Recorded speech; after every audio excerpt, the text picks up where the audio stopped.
हम लोग जब भी अपना खुद का घर बनाते हैं तो उसको बहुत ही प्यार से सजाते हैं, डिज़ाइन करते हैं। अपना जितना भी सेविंग्स होता है उस पूरे घर में लगा देते हैं, क्योंकि वो अपना सपनों का अपना घर होता है जिसमें हम लोग अपने पूरी ज़िंदगी काटने वाले होते हैं।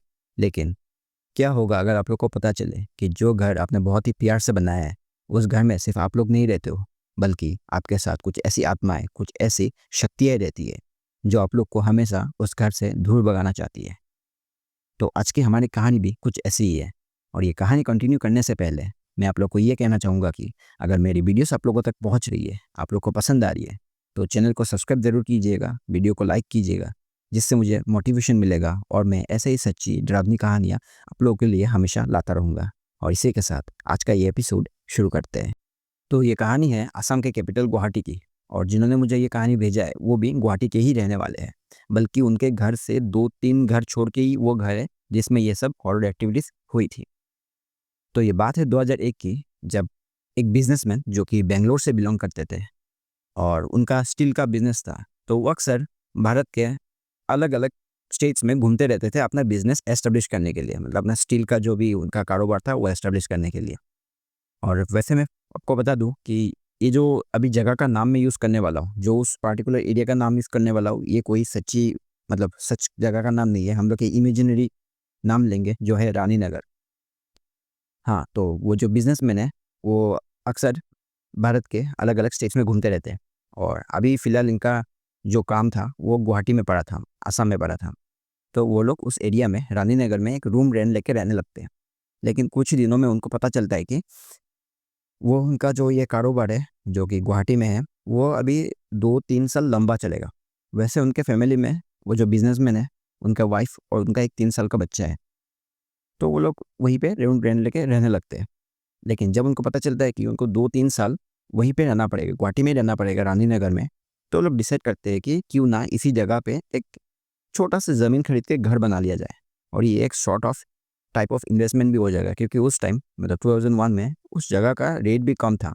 तो आज के कंपेयर में वो डेफ़िनेटली एक मतलब प्रॉफ़िटेबल इन्वेस्टमेंट था। तो वो लोग वही करते हैं, छोटा-सा जगह खरीदते हैं और उसमें घर बनाना शुरू करते हैं। तो घर बनाने के लिए जो भी सामान चाहिए होता है, सीमेंट, पत्थर, वो सब तो वो बाज़ार से खरीदते हैं। लेकिन जो मिट्टी थी, वो उनके पास से ही, मतलब पास में एक ओपन फील्ड है, वहाँ से वो लोग लाने लग रहे थे मतलब। लेकिन उस फील्ड के पास में एक शमशान था। तो जब भी वो उस फील्ड से मिट्टी खोद के लाते हैं, उस शमशान का थोड़ा-सा मिट्टी उस मिट्टी के साथ, मतलब जो फील्ड का मिट्टी है उसके साथ मिक्स अप हो जाता हमेशा।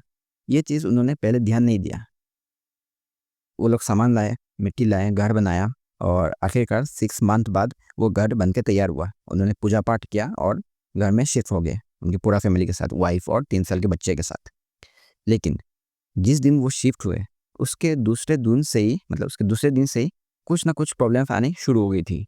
तो उनकी जो वाइफ़ है, वो दूसरे दिन से ही कुछ ना कुछ अजीब-सी चीज़ें, मतलब अनयूजुअल चीज़ें वो नोटिस करने लग रही थी।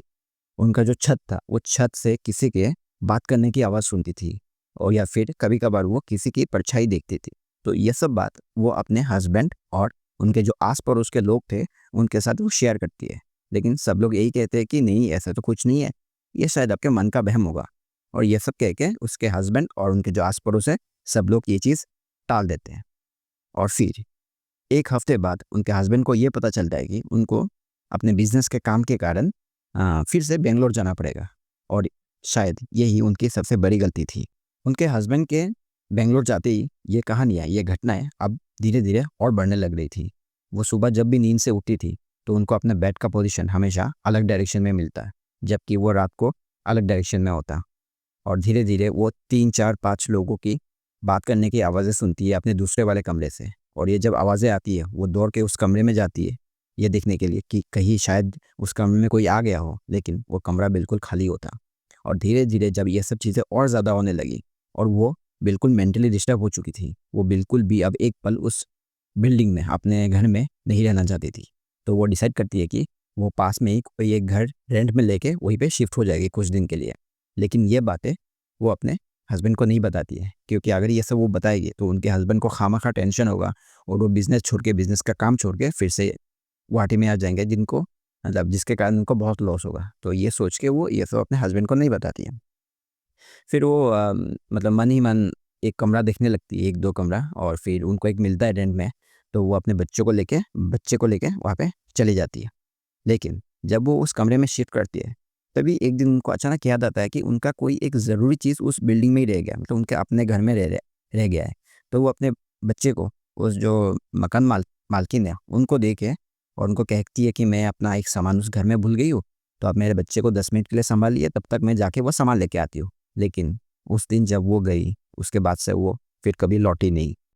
बहुत टाइम तक जब वो औरत लौटती नहीं है, तो उनके मकान मालिक को थोड़ा टेंशन होने लगता है। तो उस टेंशन के मारे वो उनके हस्बैंड को कॉल करके सारी बात बताते हैं। तो वो कहते हैं कि आप लोग जितने भी आस-पड़ोस के लोग हैं, सब लोग मिलो और उस घर में जाओ। लेकिन जब वो उस घर में जाते हैं, दरवाज़ा तोड़ के अंदर घुसते हैं, तो वो देखते हैं कि वो जो औरत है, उसने अपने आप को फांसी लगा दिया था फेंस से लटक के। और ये न्यूज़ जब उनके हस्बैंड को दिया जाता है, तो वो तुरंत बैंगलोर से गुवाहाटी लौटते हैं। लेकिन ये सब चीज़ें उनके साथ मतलब अच्छा इतनी अचानक हुई, ये सब सुन के वो एकदम अंदर से टूट चुके थे। तो वो अपने बच्चे को लेके कुछ दिन बाद फिर से बैंगलोर लौट जाते हैं, और तब से अब तक ये वो घर बिल्कुल ही खाली पड़ा हुआ है, एबंडन पड़ा हुआ है। बहुत से लोग इस घर में रहने के लिए तो आए, लेकिन हफ्ता 10 दिन से ज़्यादा वो रह नहीं पाए, बल्कि कुछ लोग तो ये सब हॉन्टेड एक्टिविटीज़ के कारण मारे भी गए। और आज तकरीबन 19-20 साल हो गए उस घर में, कोई भी उस घर में नहीं रहता है, बिल्कुल खाली पड़ा हुआ है। और आज तक टिल डेट उस घर में 20 मर्डर हो चुके हैं। तो आज का एपिसोड यही तक है। आप लोग बताओ, आप लोग को ये कहानी कैसी लगी? अगर अच्छी लगी तो वीडियो को लाइक कीजिए, अपने दोस्तों के साथ शेयर कीजिए और चैनल को सब्सक्राइब ज़रूर कीजिएगा। अगर आप लोग को लगता है कि मुझे कुछ इस अपने वीडियो में और या फिर अपने स्टोरी टेलिंग में कुछ चेंजेस लाना है, कुछ इम्प्रूवमेंट लाना है, तो प्लीज़ कमेंट सेक्शन में बताइए। और बस आज के लिए इतना ही। फिर मिलता हूँ एक सच्ची डरावनी कहानी लेके। तब तक के लिए बाय बाय।